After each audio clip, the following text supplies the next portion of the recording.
Okay, we're live, it looks like. Um, Hello, my name is Scott Larson. I am the creator of the comic book series Visitations. Visitations is the history of Chicago as seen through the eyes of the residents of the city's oldest cemetery. I've been working in the comic book industry for a number of for about 15 years, and I've worked on. Okay, we're live. It looks like I've worked. Hello, my name is Scott Larson. So anyway, I've worked on a whole bunch of different comic books. I've worked on Kong, King of Skull Island for Marcosia. I worked on A Thousand Ways to Die for Zenoscope, and I worked on The Saint for Moonstone. And while I've been working, I've come across different people, and I decided that while we're in the middle of this pandemic and nobody's doing conventions, that I would interview a bunch of different comic book people and kind of get their stories and see what they're interested in, how they started, and where they're going in their careers. And the first person who I thought of to interview for this is my friend Heather Antos. And for anyone who does not know Heather, she's done a lot of things in the comic book community. And I first met her in 2014 when she was looking to become an editor, and she had gathered a bunch of people on Twitter, and she was looking for different writers and artists, and she was pairing them together, and she was creating her own comic book, which was called Unlawful Good. It was an anthology of crime stories. And Heather has been a producer on a web series. She has been a comic book journalist. She was an editor over at Marvel Comics, and she is currently an editor over at Valiant. She's also had a lot of success with different Kickstarter projects, and she teaches a class on Kickstarting, or she did at one point. And the times that I've known her, when we first started, I had worked on the project with her. And when I was getting Visitations up and running, I had originally done it as a crowdfunder. I didn't use Kickstarter. I used a different crowdfunder. But she was nice enough to give me her opinion on everything, and she was nice enough to take a look at what I was doing and make suggestions. And even after that, I've kept in contact with her. And Heather was also nice enough to pitch in on Visitations #4, which was a painted story that I had done, and she played editor on that. She was the editor for it. And she took a look at what I did, and I had a certain idea of what I was doing. And when she took a look, she was like, well, you actually should be doing this and you should be doing that. And she changed the entire structure of the book, or the way that I was telling the story. And she made it far more audience friendly than it had been. And the success of that particular book is actually all due to Heather. So I'm going to bring her in.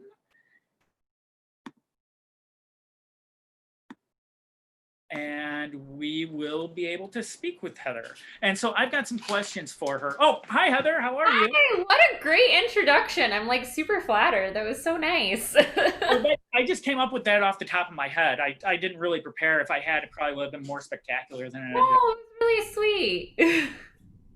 But that's all true. You really did help with the book. And I know that I, for one, have been really, really, really impressed watching your career from just gathering people on Twitter in 2014 to where you are now. And so what I wanted to do was I wanted to just ask you a few questions today and see if anyone else can find something familiar in your stories, or they could maybe even follow the roadmap that you have in order to do what you've done, or do something a little bit different, but all something for their own personal inspiration. And I think you're a very inspirational person as it is. So I think that anything that anyone gets out of this will be really helpful. So first of all, is there anything you want to say that I missed?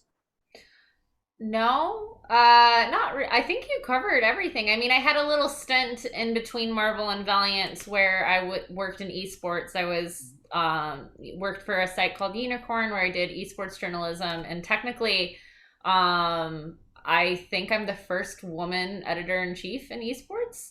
Oh, which is kind of cool. So, and I do dabble in video game writing, and I have a weird habit of turning all of my hobbies into jobs, which is not a bad skill to have. But it's a weird thing, like looking, and I'm sure we'll get into it when we talk, but like it's a weird thing, like looking through my past, how like everything that's a hobby of mine has somehow turned into work, which is a good and bad thing. so before actually, I have a list of questions and I had sent them to you because I wanted to make sure that you'd be able to. I wouldn't catch you off guard with anything, but you did mention esports, and I had found out a little bit earlier that you had done the web series, which was about esports to a certain degree. So tell me, before we start going into the comic book stuff, tell me a little bit about that. How did that come about? The web series, or Yeah. like, yeah. Yeah, so it's actually a good segue into how the comic stuff comes Okay. about, because it was right, I did this web series called Lagged Out in 2013, 2012, and 2013. Um and at the time I was still in college, I had been studying to work in film, and I had been working on film jobs in the Michigan area on film sets and running my own sets and starting my own projects. And it was during that time that I met a dear friend of mine, Ryan Gerardo, who had written this web series called Lagged Out, and it was about just a group of ragtag motley crew misfits trying to become professional gamers, and all about their bumbling journeys along the way. And if you want to see it and embarrass me, you can find it on YouTube. It's called Lagged Out, the web series. It's still up there. You can watch the whole thing. Um, but yeah, I met Ryan, and originally I was talking to him about possibly acting in it because I studied theater too and did acting.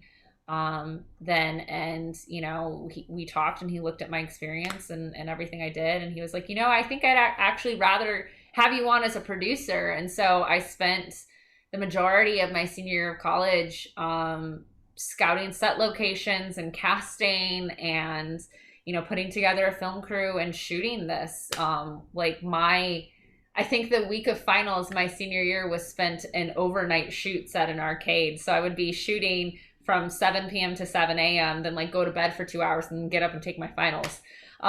So, but the things you do for what you love, right?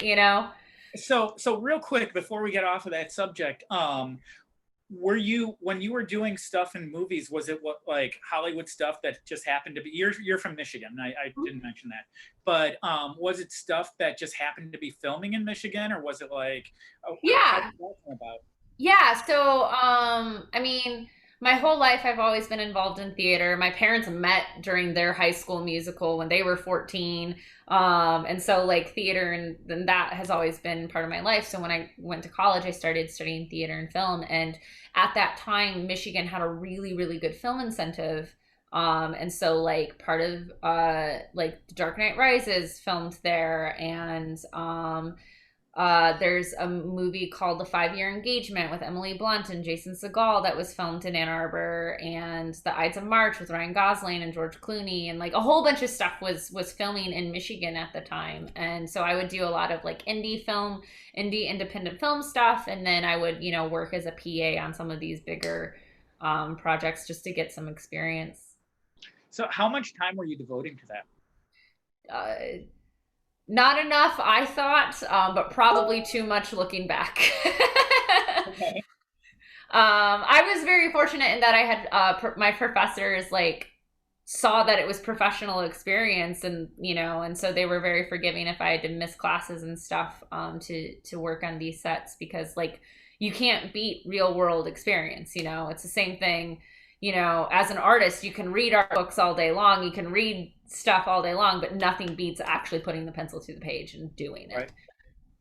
And actually, somebody had said, a friend of mine had said he wanted to write a book, and it's like he was getting ready for this to happen or that to Yeah. happen. It was like to Just do it. start, Just yeah. do it.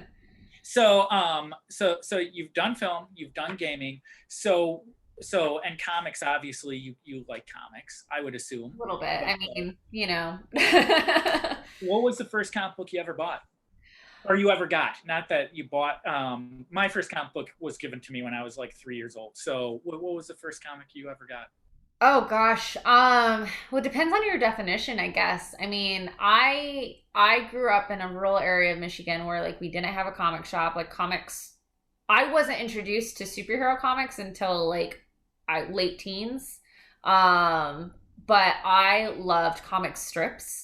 Like every day the comic strips in the newspaper, like I wanted to read those. I would steal the newspaper so I could read those comic strips. You know, my brothers and I would fight over them. So those were my first comics experiences, was like the Peanuts and Kathy and you know, Dilbert and all of those comic strips. And then when I was in high school, I took a college literature class and we actually studied Sandman in that class. And that was my first foray into like graphic novels and comics and things like that. My first superhero comic came about, like I'd seen the Batman movies and I'd seen, you know, all the films and stuff, but I didn't actually read a superhero comic until the Ryan Reynolds Green Lantern movie came out. Wow. I saw that you know, they were advertising that movie. You know, I'd started seeing all the Marvel films, and like I think that was the first film though, the Green Lantern one, where they like I found out like what comics it was based on. And so I picked up Secret Origins and I picked up I can't remember the other one it's based on, but there's two stories that movie is supposedly based on, and I picked them up and I read them and I loved them. And then my partner and I at the time like went and saw that film, and the very first scene in the theater, I was like, this is terrible. This is not how it should be. This is not and thus began, you know, my foray into superhero comics. That's really interesting. So with the comic strips you were looking at, did you cut them out and collect them? Some of them I did. You know, actually that started from my grandma. My grandmother would do that. You know, and it's she would cut out all these different cute little comic strips and she would put them on her fridge, and like that, you know, that's one of my like fondest memories of her and her house was, you know, every week there would be like a new comic strip up on her fridge. So I started doing that, and I think I have some somewhere here like still saved and cut out. And I know she sent me a couple years ago when she was going through like her stuff, she was like, oh, I found these old comic strips, and she sent them to me. And so yeah. That's funny. It's interesting how people's stories tend to intersect, and they kind of do the same thing. In my basement, I have a ton of old Blondie comic strips from 1980 to like 1984 that are all rubber cemented into a scrapbook. Oh, nice. So my grandmother would save them for me, and she would. We lived in one of the Chicago suburbs when I was 10, and she lived in the city, and so she'd get them from the Chicago Tribune, and she would cut them out and send them to me. So they'd come in this envelope every single week, and then I would sort them out and I'd start gluing them in, and it's interesting because I think people's love of comics all does stem from stuff like that. Yeah, no, for sure. So, so your first comic was Green Lantern? I mean, Sandman, technically. Sandman. I got really into the Vertigo stuff because it opened a door. You know, I read Sandman, I read Y the Last Man, I read Transmetropolitan, you know, Hellblazer, and I read all of the Vertigo, like the 90s Vertigo stuff. Like I was super, super into that, and like superheroes just never really interested me in any, you know, like I just wasn't interested in like capes and tights, like that just didn't do much for me. But again, my partner got really, really excited about the Green Lantern movie. Like he loved Green Lantern, and so I was like, all right, I'll check it out. You know, I'll check it out. And I really liked Secret Origins, and I have the entire, like I have so much Green Lantern stuff on my shelf back there. From there I started reading Deadpool, and I think around that time that's when the New 52 happened. So it just was a good say what you want about the New 52. It was a good time, between New 52 and Marvel Now happening around that time for me to like jump in and start dabbling and like, okay, let's see what Marvel and DC are all about. That's it's funny. I was reading comics right before. I was reading them before the first Crisis on Infinite Earths, but I remember when they did the New 52, and people do trash it, but I look at it from a different perspective, and I think it really excited a lot of people, whether it went off the rails or not at one point. It was a great idea. It was really, and I think that the comic book community really needed that at that particular time. So you went from seeing the Green Lantern movie to working in comics 3 years later? Something like that, yeah. Okay, so where did the idea come from to do the anthology? Yeah. Before I ask that, were you doing anything for comics before that? So around the time this is everything all kind of comes together in this weird period is so New 52 happened. I started reading Marvel and DC for the first time. I'm working in film. I'm, gearing up to do this web series. Like all of this stuff is kind of happening around the same time frame. And while I was finishing school, I started reviewing comics for a couple different online journalism sites and doing interviews and stuff. And it was during that time that I was doing this that, as I neared graduation, I was like trying to figure out, what am I about to do for the rest of my life? And my goal had always been, I'm going to do film, or going to do theater, going to do whatever, until like around that time, 2012, 2013, I decided, well, this was fun. I don't want to do this anymore. Like I've done this for, 20 some years of my life. I don't want to do this. And there's no greater time for you to decide you don't want to do what you've spent your entire life studying than like right before you're about to graduate college, right? That's super, that's not scary in any way, shape, or form. And it was at that time where I'm having this like, midlife crisis that my friend Ryan, who did the Lagged Out web series, who created that, he said to me, he's like, well, you love comics. Why don't you just do that? And it had never crossed my mind up until that point that, oh yeah, people do this for a living.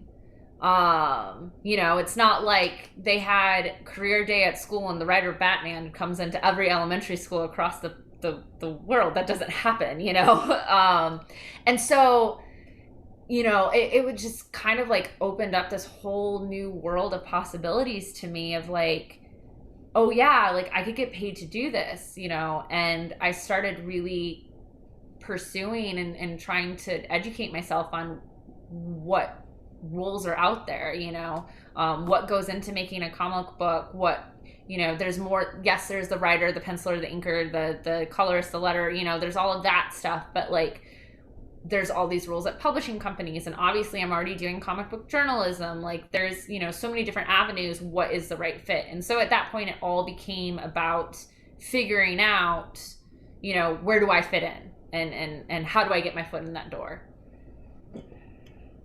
So, where did the comics journalism come in? How did you end up doing that, and where did did that just fall into your lap, or is it something you were pursuing? Honestly, I'm not really sure. I can't really remember. At the time, I mean, like I was on Twitter. Twitter just come about and became a thing, and like it just became like a place where I found other comic allies. Like I didn't know a lot of people aside from, my boyfriend at the time, like who read comics. And so like Twitter became this place where I found, like-minded friends. I have a lot of my closest friends today are friends that I made on Twitter because we just love Batman, and we'll talk about Batman. And so I think it was through something like that like someone was putting in a call looking out for people to review comics, and I was like, I'll do it. And that spread into multiple opportunities, and from there, they were looking for people who would be willing to go to conventions to rep them and get stories at conventions. And so Cool. If that gets me a free ticket to, a convention, I'll totally do that. And it just kind of went from there. That's really cool. Let me ask you this too. So you talked about the films that were shooting in Michigan, Mhm. and one of the things that I found from going to some of the different conventions here, whether it's C2E2 or Wizard World or even Baltimore, is there's a number of different comic book professionals who are from Michigan, Mhm. and I know that you're connected with them in one way or another. Um, was that like a support group, or did that come about after you started doing this stuff? It kind of came about when I was doing Unlawful Good.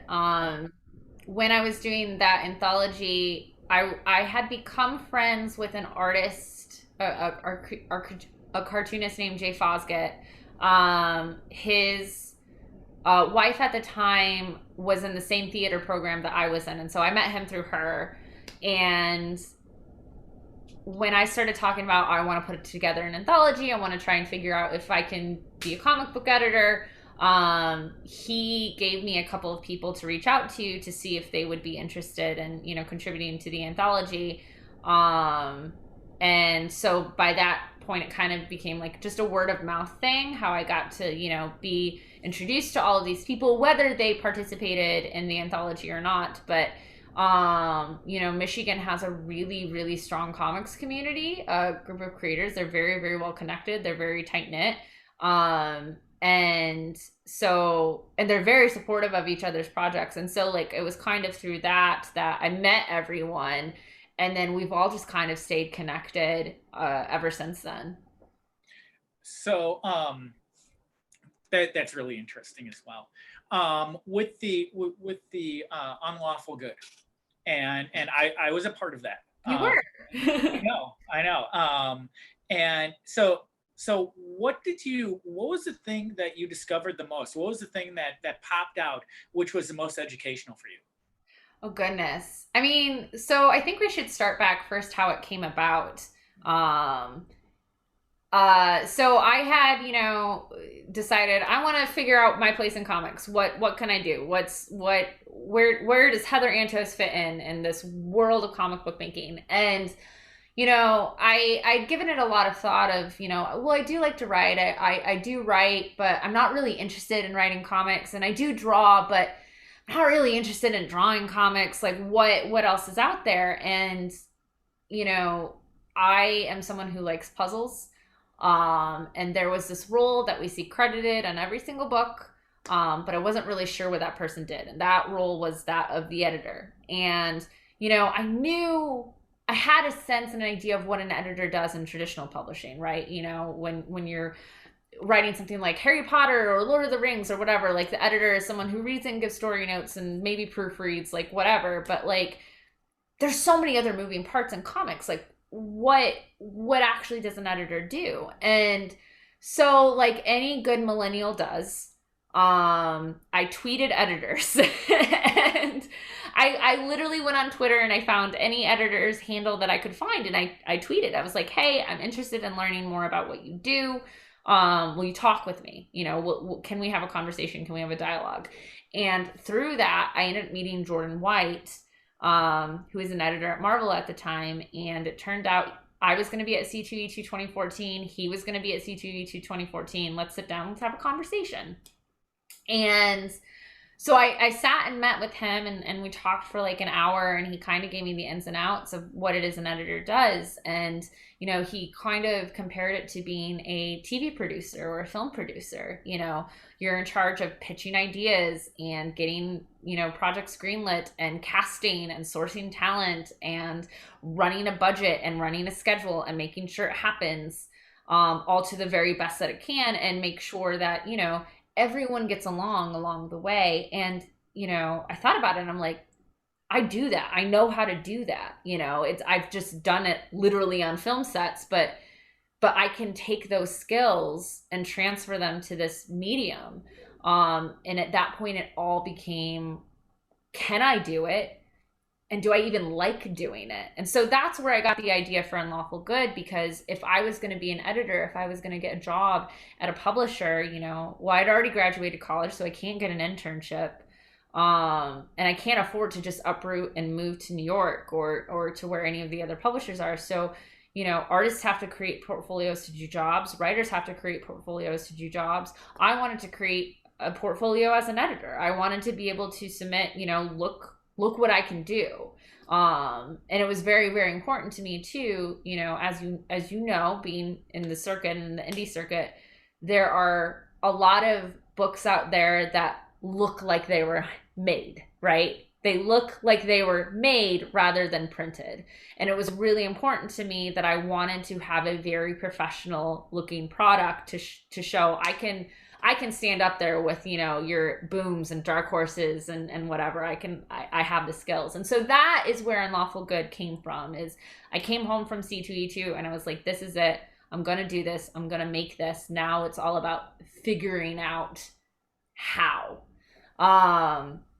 And it started with reaching out to my friend Jay and other people I knew locally who were artists or writers to be like, hey, if I did this, would you even be interested? You know, if I budgeted, if I printed, if I did all the hard, difficult shit that no one else wants to do, and literally all you have to do is write or draw, and that's it. I will take care of all the other shit that no one likes. Would you want to do it? They're like, absolutely. That sounds great. You know, it's the artist's and writer's dream. And so at that point, you know, that's when I began putting it out on social media to see, you know, I need more than 4 people to do this. Would anyone else be interested in doing it? And, you know, I'm sure you saw one of those, obviously, as you submitted. And my goal at the end of it was, you know, I was 22 years old, 23 years old. I couldn't afford to pay people. So I wanted to make it as, you know, accessible and to feel like a good use of people's time. You know, like I think the way I did it was I gave, you know, pencilers, artists, I gave you guys 2-3 months to draw 8 pages. Like I thought that was reasonable. You know, and then free comp copies, and I'm going to take care of everything else. So I can't pay you, but I can give you a reasonable amount of time to do this work, and at least give you product that you can sell afterwards at the bare minimum. And so that turned into an overwhelming amount of submissions. I ended up getting like about 150 submissions, which was super exciting, but also very intimidating because at that point I was like, oh shit, now I have to narrow this down. Like now I have to say no to people, and now I have to like pair teams up, and like I didn't think that would be a possibility. And, you know, then I had to manage the schedule, and I had to make sure everyone's working together correctly and on time and getting along. And it wasn't just for, you know, one story. There's 17 stories in that book. Like there's a lot of people involved and a lot of moving parts. And all the while I'm building the Kickstarter to do the marketing and promotion to make sure this book can even get printed, all while working a full-time job. So I really got a full education on what it takes to make a book and how to manage teams and be an editor. And, you know, it wasn't, for the most part, it was super smooth sailing. I'm very, very lucky and fortunate that all the people that were working on the project were professional and kind and like stuck to the word. But, you know, like you're in comics, shit happens. You know, I did have some talent ghost me, and I had to find last minute colorists, and, you know, there were some squabbles between writer and artists that I had to figure out and navigate and manipulate, and not manipulate, that's the wrong word, but figure out how to, you know, how do we work through this and still have a product that everyone can be satisfied and happy with. And, you know, Unlawful Good is hands down the project I'm most proud of, because, you know, it wouldn't happen if I didn't do it. It would not exist if I didn't, you know, make it happen. And sure, I look back at it now that I've been in the industry for so long, and like I see like, oh my God, like that looks terrible, or, you know, like whatever. But like it's out there, it exists, it was successful, and it's what got me my job at Marvel, like literally that book. Because New York Comic Con 6 months later, 6 months after I talked with Jordan at C2E2, our Kickstarter was in its final weekend. I'm at New York Comic Con. I have ash cans of this book, that I'm like, here, scan the QR code, fund it, if you want to get a copy. And I ran into Jordan there again, and he remembered me, and I was like, hey, look what I've done since the last time we talked. It's been 6 months and I created a book. And he asked me, he was like, would you ever be interested in moving to New York? And I was like, I mean, yes. And 1 month later, I had an interview for Marvel. And 2 months later, before the book even came out, before the printed copies ever hit my door, I had moved to New York and I was working at Marvel. And it's still like, so, if you asked me 5 years ago or 6 years ago, if I would imagine I'd be where I am now, it's like, absolutely not. Like it happened so quickly and so fast, but also, and I think this is an important thing for anyone listening to this who is interested in doing anything creative and having any sort of creative career. It's, just do it. If you're interested in creating something, literally just do it. Because you never know what's going to happen, and experience is the best thing that you can give yourself. Now, one thing that you don't know, and I didn't mention it in the introduction, is when I'd been doing stuff close to about 10 years at that point. Mm-hmm. And a lot of the work I had been doing, I was doing for smaller publishers. And that's how you go through the ranks, usually, when you're a creative person. You start off and, you're working for AC Comics and you're doing FemForce stuff, and then you're doing stuff for Blue Water. I don't even think that's what they're called anymore. And then you find your way to Dynamite, and then you kind of go up the ladder. Yeah. And I had been doing stuff for a long time.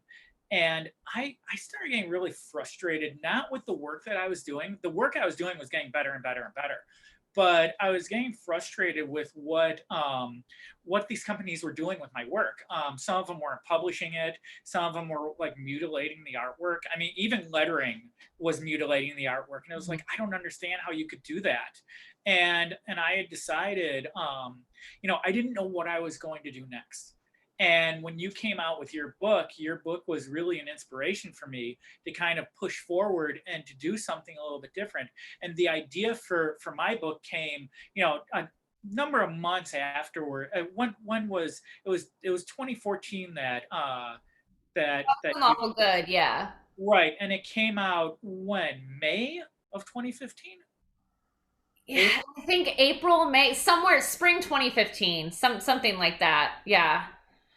And it was right around that time that I had the idea to self-publish my book. So you were really influential on that. Yay. And so, it's like one thing affects something else. Mm-hmm. And that's just the case with everybody. And I remember when you got your job at Marvel. And I don't know if I had seen it on Facebook or on Twitter, but I remember looking and being really excited for you. I thought that was really, really great. And I also knew that as a creator, I needed to back off like real quick, because the last thing I felt you needed or wanted at that point was someone saying, hey, hire me, I did this thing for you. But one of the things also about Unlawful Good is the person I was teamed up with was Steve Orlando. Mm-hmm. Was he somebody then? I'm embarrassed not to know this, but was he a person? I mean, he wasn't working at DC then. He wasn't, Midnighter Steve Orlando or Batman Steve Orlando at that point. I think at that point he had published I think it was Virgil. He had just put out his first graphic novel with Image. Mm-hmm. But that was it. But honestly, the reason you were paired with him was he was the most professional writer I had on, and you were the most like professional working artist. Like, oh my God, I don't know if I would have agreed with that, but thank you. But you were for me, and I was like really intimidated by you. I'm not gonna lie, because like you were at that point, I think the most established artist, at least to my knowledge, on the book, and I was like, oh my God, like this person's working, and I want to make sure he has the best writer, and so like that's why I paired you guys together. Because I wanted to make sure like you both had like the best experience. That's really, really great. I never knew that. Yeah. It's funny, as a creative person, you never know what your work is like Hmm. and what other people think about your work. And that's one of the hard things about being a creative person. And we tend to be locked up in our own rooms. I mean, I spend more time in this room Yep. than I do with my wife. And it's just how everything is. But it is interesting how one thing affects the other. What was your first day at Marvel like? Oh gosh. Terrifying, exciting, crazy. So when I moved out, I bought a one-way plane ticket, and when I got the call from Marvel HR being like, "Hey, you got the job. Your first day's in 3 weeks," and I was just, they were like, "Is that too late? We can start you sooner." And I was like, "I'm in Detroit. I need to move to New York." So I called a friend who was in the area, and I was like, "Hey, can I couch crash with you guys? Can I come out in a week and like couch crash and like try and find a place?" And so my first day at Marvel was stressful in that, you know, really, other than New York Comic Con, my first time in the city. I didn't have an apartment. I was still apartment hunting in all my spare time. I felt like such an imposter because all my experience in comics was unlawful good. And like a couple other like indie projects that like came out of that. I started, a couple different creators that I worked with Unlawful Good like liked working with me so much they brought me on to like edit their creator own stuff, which was great. But like, as far as I was concerned, I had no clue what I was doing. I'm an imposter. I didn't intern. I didn't work at another publisher, and now I'm at Marvel, the biggest comic publisher of them all. Like, and let alone like I'm on Star Wars. Like they hired me to work on Star Wars. So I was just like super nervous, but also really excited because like it's obviously a huge opportunity. But That was right before the new movie came out too. yeah, it was right before like literally Star Wars #1 had just hit comic shelves. Force Awakens was gonna hit, you know, 11 months later in December, uh, it's funny, like you have these ideas of what these corporations look like, right? And I get to Marvel and I walk up and go through security and like do the whole thing, and then it's like, oh, it's just an office, like like it's just an office, and there's like artwork, but like no, it's just an office, and it's just people, and but no, it was I will say though, my first week there, I ended up working for Jordan, the editor who started it all. But I give him a lot of shit for this because he was on vacation my first week. He wasn't even there my first week.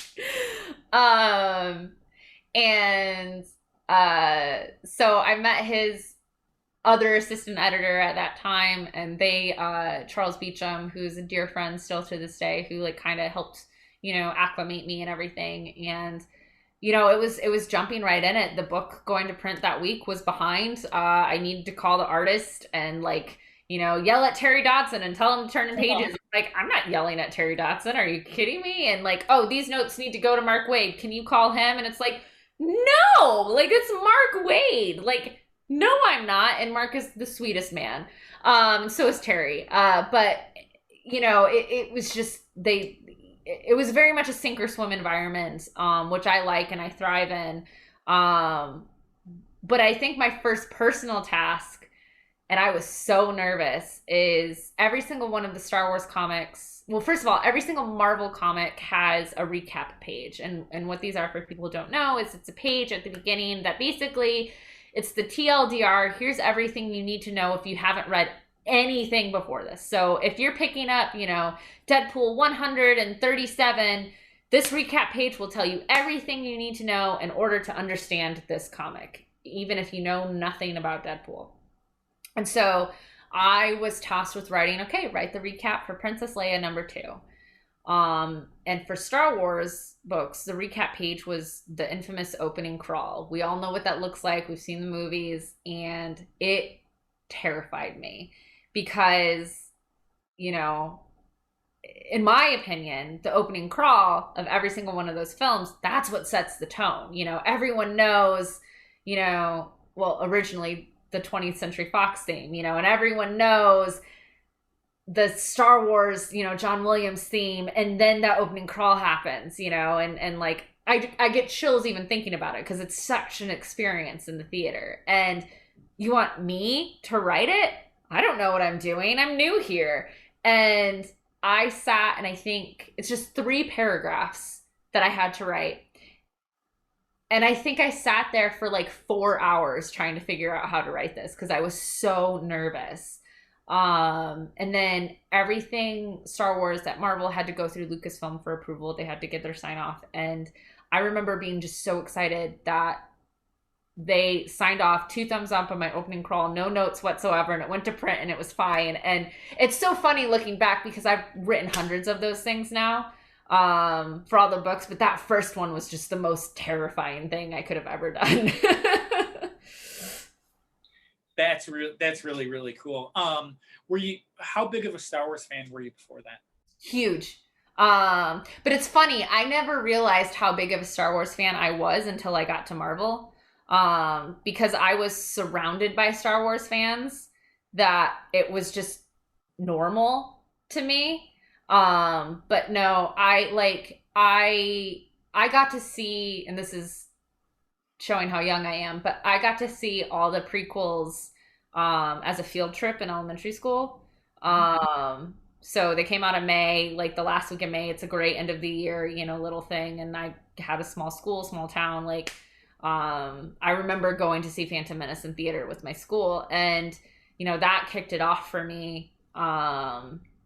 And in college, even I was part of a tabletop Star Wars RPG campaign that lasted 6 years until we moved out east. Like, I love Star Wars so much. And it was when I got to Marvel when we were brainstorming and talking about things, and I can't remember what exactly it was, but someone asked a question think of some alien species or some other planet that we can go to, and I just start rattling and listing things off, and everyone looks at me like I'm speaking Klingon or something, and I'm just like, what, you've never heard of these things? And they're like, no. And I'm like, oh, I'm a nerd, this is this is your sign.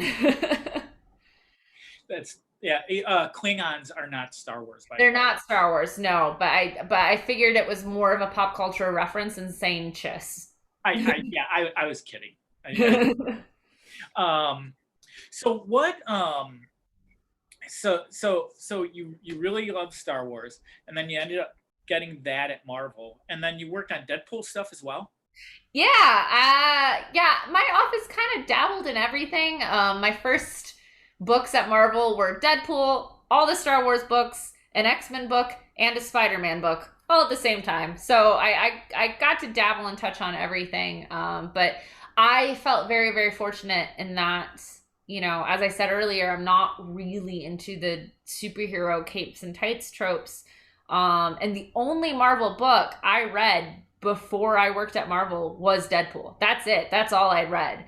Once I started interviewing at Marvel, I think I bought Civil War and a couple other things. I was like, yeah, I should probably, read these and know what's happening. But Deadpool was the only one I read. And so to get hired into the office that worked on both Deadpool and Star Wars was so serendipitous to me. What were you, this is gonna sound like a weird question. Perfect. We'll see about that.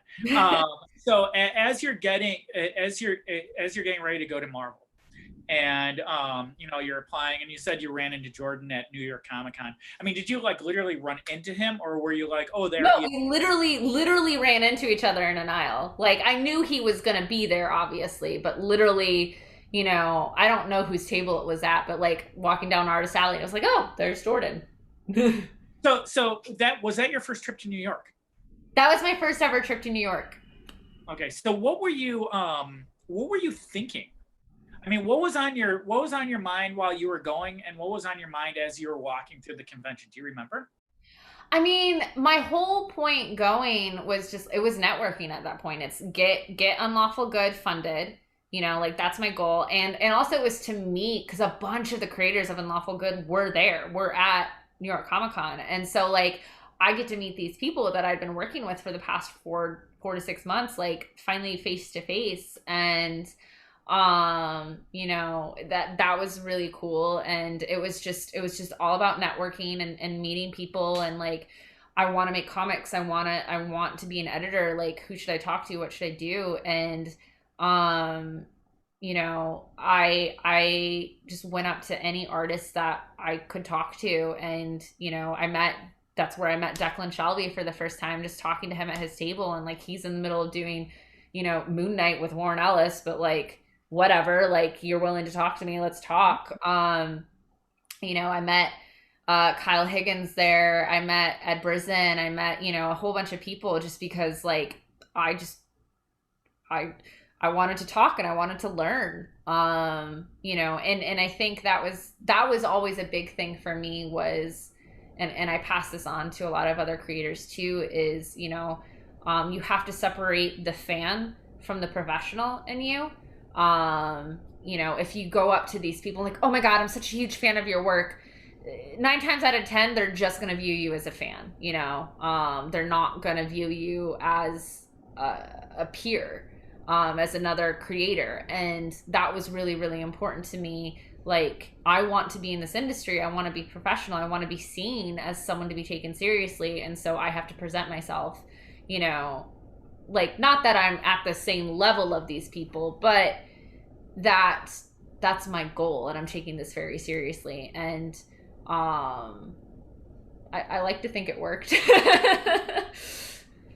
So how long were you doing the esports thing? I'm assuming you're not still doing that, or are you? No, no, no, no. That was just a year. That was just an interim as I left Marvel. When I was at Marvel, you know, after I was at Marvel for a year, I knew Marvel wasn't my end all be all. I love Marvel. I love the people there. I love the books that I work on. I love my experiences. But, you know, again, capes and types, they're just not my thing. The books that I worked on at Marvel are not capes and types books. Like, they're not. They're off, you know, they're either a different license, literally, or, you know, they're more gritty, you know, street level, like Deadpool. And I knew that, you know, I love horror. Horror books are like my favorite thing in the world. And like Marvel doesn't do that. And so I knew that my future was elsewhere. And when an opportunity came to take a position that would allow me to explore other opportunities, I took it because, you know, the only one, my belief is the only one stopping you is you. And, you know, I knew so long as I was at Marvel, like they would not allow me per contract to work on other books at other publishers. So, if this was going to be where I wanted to take my future, I needed to take the opportunity. Now, one of the interesting things about that was one of the things that I tend to do is I tend to stay away from news in general, and I don't think I realized for a little while that you had left. Mm-hmm. And then when I saw that you had left, you know, I sent you an email, you know, basically saying, hey, good luck and everything. And you mentioned to me you were doing freelance editing. Mm-hmm. And that was actually really exciting for me, because I've been doing everything on my own. Mm-hmm. And it's always nice to have a fresh set of eyes, and not like your buddy who's going to look and be like, oh, this is great, but somebody who is actually going to come in with a different attitude and a professional attitude, and someone who might not necessarily know, you know, be invested in the stuff, so they'd be able to catch, you know, whatever is wrong with the book. So so you're doing the freelance editing, and you're still doing that. Mm-hmm. Correct? And so how many different projects were you doing then? Were you doing While I was at the esports place? Yeah. Yeah. Oh gosh, so many. I don't know. Like at that time I was doing Redlands, Injection, and Bitterroot at Image. And then I was doing, video game writing and video game editing, script editing at the time, and a bunch of other like little projects as they came about. I don't know. I really don't know. I mean, it's hard to calculate how many projects one is doing at a time because they all move at different paces too. But I would say at bare minimum, I'm always doing at least 5 projects outside of like my day job. Yeah, it's like I said, you did a really good job with Visitations #4, and I'll tell you a story about that really quick. So when I was conceiving of that book, and what Visitations #4 is, for anyone who hasn't seen it, is it's a fully painted comic book, and I was trying to emulate what Alex Ross and I can't remember his name, and it's not here on my shelf anymore. What Kurt Busiek was was doing with those oversized DC books, like Yeah. and I had all of it text. There were no word balloons. There was nothing like that, except for like the very beginning and the very end. And the thing that I hadn't admitted to myself was that I haven't gone back to reread those books because they are kind of boring, because that separates you from the audience from the story. And so what Heather did was she took a look at my book, and the first thing she said was, well, I had a hard time with this because it's really distancing. And my first reaction was, yeah, she doesn't know what she's talking about, because I'm a creative. And and I took it over to one of my writer friends. I'm like, oh, what do you think? And I but whenever you have to change something as a creative person, and if someone suggests it to you, if you're open to it, the first thing that pops into your head was, they're wrong. But in the back of your head, you're like, wait a second, what did I do wrong? And then you fight it and fight it and fight it. And then you realize, oh, wait a second, what if I did do it like this? And you slowly come around, which is what I did. And once I got the word balloons on the page, I was like, oh, I'll just test it and see if she's right or not, because I know better. And I took a look, and I was just like, yeah, that makes a huge difference. And the writer friend of mine, Len Straczewski, who used to write Justice Society of America for DC way back when, he basically said, everything you did made sense and it was all great. And then after I changed, he's like, oh yeah, that's a lot better. And it's like, oh, why didn't you say that to me? And and that's one of the problems with having your friends look at your work, because your friends won't tell you the truth. Or what they'll do is they won't look at it from a different perspective. And that's why going to somebody else who has a fresh set of eyes and who sees things in a different light is always really, really, really helpful. So you really helped a lot.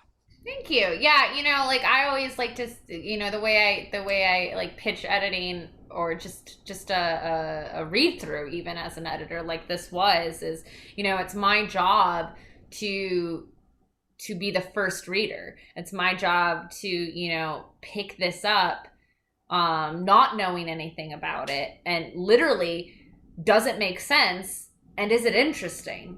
Can I follow this story, and do I care? And it's not, do I, Heather Antos, care about it, but are there reasons for anyone to care about it? And it is no one is 100% objective. That's impossible. But it is my job to be as objective as possible. And, my personal philosophy as an editor too is, if I'm going to tell, you, Scott Larson, or any creator, this doesn't work, I'm not just going to tell someone, no, you can't do that, or no, you're wrong, or no, that's bad. It's my job to provide constructive criticism and say, like, I don't think this is working, but maybe if you do this, try this example, or here's some options. It doesn't even have to be this, but try one of these things to help push us towards this goal, because I can see your goal. I know what you're trying to do, but this isn't doing it.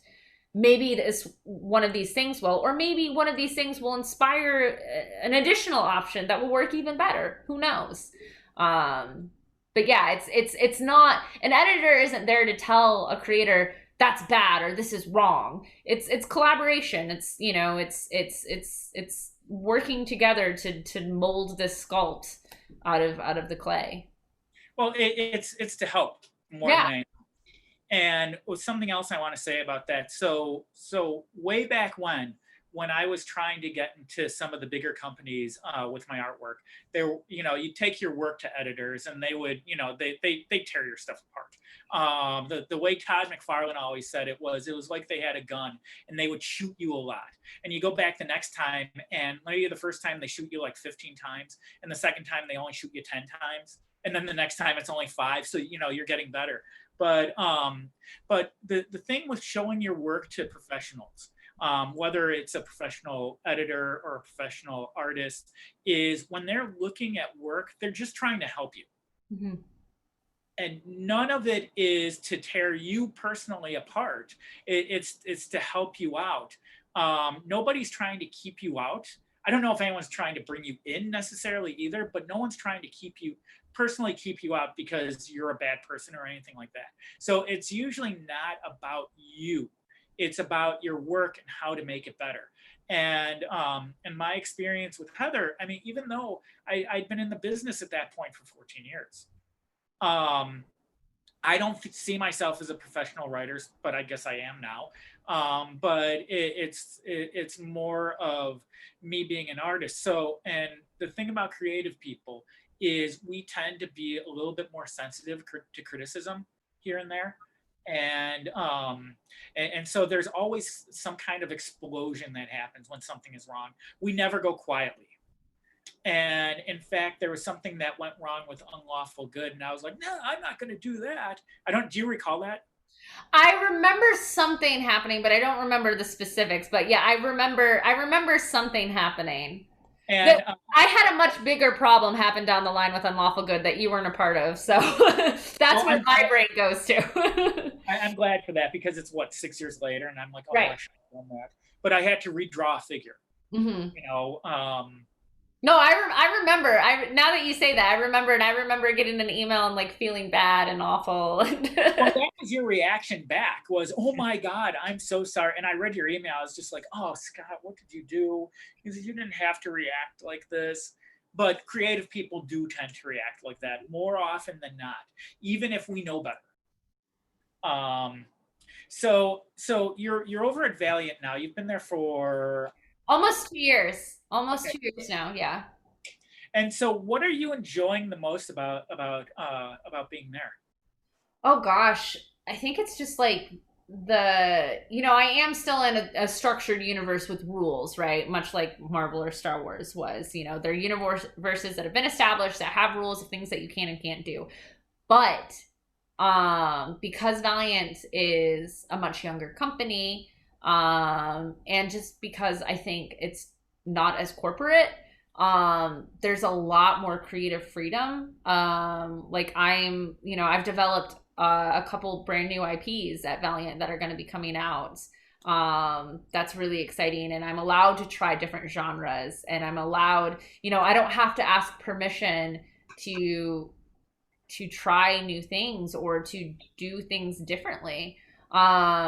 And everything still has to be approved, right? There's still an approval process, and the publisher has to sign off on everything. It's not like I get to walk in and Jackson Pollock all over the place. It's not how it works. But so long as you can justify your reasoning, like I'm doing a serial killer crime noir book that's a new IP at Valiant called The Final Witness that I'm really, really excited about. And it's something that I would never be able to have done at Marvel. Just because it just doesn't fit in with what they do. But like, I was like, I want to do this. What do you think? And we went through, the approval process, and it was cool. Thumbs up. And like Shadow Man, I'm doing the new Shadow Man book, and it was funny to me when I came into Valiant, is you have this character called Shadow Man, He literally jumps back and forth from the dead side to Earth. He fights demons, and this has never been a horror book.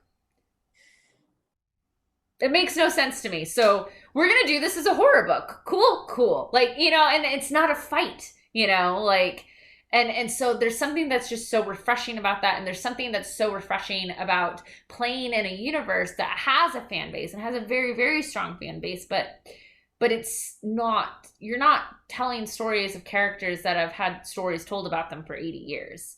Like I give props to writers who work for Marvel or DC, and like I can't imagine how difficult it can be to come up with fresh takes on characters that have had stories told for nearly 100 years. Like, like of course you're going to retread some of the same stuff, because how can you not?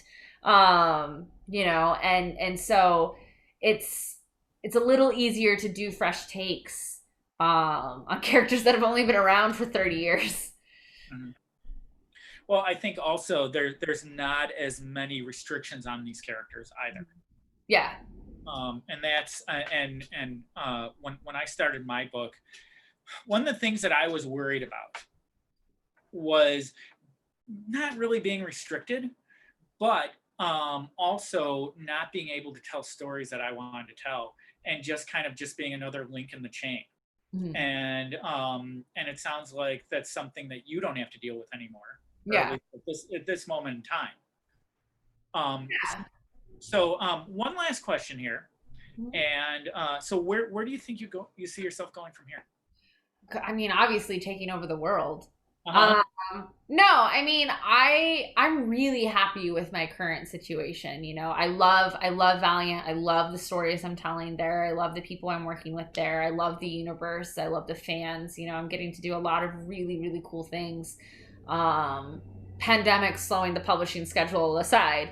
But and then beyond that, I'm still dabbling in a bunch of different like create your own stuff, and so I don't really know. Like it's so funny, because when I was 23 and trying to, make it as an editor, my goal was, okay, by 30, like I want to work for a publisher. I don't even care what publisher it is. And like I did that by 25, and then it was, okay, well, I want to work on creator-owned stuff. And it's like, okay, well, I've done that. I've been an editor-in-chief somewhere. Now I'm a senior editor at Valiant. I've worked in video games. I've worked in film. I've worked, like I'm very, very fortunate and very lucky to have had all of the experiences that I have, that like, I truly feel like and believe that anything I want to do, I can do. I have the skills. I've proven that I can do it. So now it's just kind of, I think for me, just figuring out what that next challenge is that I want to challenge myself to do,